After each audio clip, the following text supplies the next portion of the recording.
대표님, 회사가 커질수록 가장 위험해지는 게 뭔지 아세요? 바로 내부 통제, 즉 내부 회계 관리 제도가 제대로 없다는 점입니다. 많은 중소기업 대표님들이 이렇게 말합니다. 우린 상장사도 아닌데 내부 통제를 꼭 해야 하나요?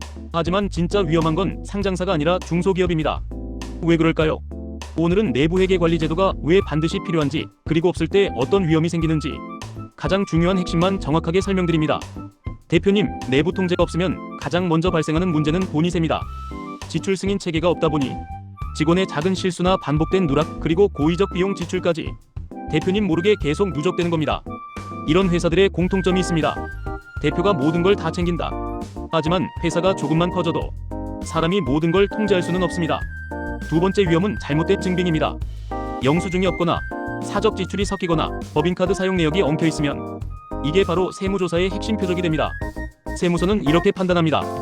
증빙이 없다는 건 고의로 누락했을 가능성이 있다. 이 한 줄이 대표님에게 추징세, 가산세, 소명자료 요구까지 1년의 큰 부담으로 이어집니다. 세 번째 위험은 회사가 커질수록 불투명성이 커진다는 겁니다. 매출은 늘고 직원도 늘고 업무 분담도 늘어가는데 운영 시스템은 그대로라면 오류와 리스크는 계속 커질 수밖에 없습니다. 대표님이 통제하지 못하는 영역이 생기는 순간 문제는 조용히 그리고 크게 터집니다.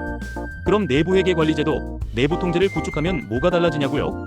첫 번째, 돈의 흐름이 투명해집니다. 지출, 결제, 승인 절차가 명확해져 누수가 거의 사라집니다. 두 번째, 직원 실수와 사고가 줄어듭니다. 체계가 있으면 문제가 생기기 전에 스스로 걸러져요. 세 번째, 세무조사에 강해집니다. 증빙과 절차가 명확하면 세무서에서도 거의 건드리지 못합니다. 네 번째, 대출 투자에서 신뢰도가 크게 올라갑니다. 은행이 가장 싫어하는 회사는 통제가 안 되는 회사입니다. 내부 통제라고 해서 절차를 복잡하게 만들거나 보고서를 늘리는 게 아닙니다. 단 몇 가지 기준만 잡아도 회사는 완전히 안정됩니다. 지출 승인 프로세스, 증빙 저장 기준, 직원별 권한 구조, 회계자금 역할 분리, 월별 점검 체계, 이 5가지만 만들어도 회사 전체가 엄청나게 안정됩니다. 대표님, 회사가 작을 때는 대표님 혼자서 모든 걸 관리할 수 있습니다. 하지만 회사가 커지는 순간 사람이 아니라 시스템이 필요합니다. 내부 회계 관리 제도는 귀찮은 서류 작업이 아니라 대표님 회사를 지켜주는 보안장치입니다. 문제가 터지고 나서 만드는 게 아니라 문제가 터지기 전에 만드는 시스템입니다. 지금부터라도 대표님 회사의 내부 통제를 점검해보면 리스크를 크게 줄일 수 있습니다.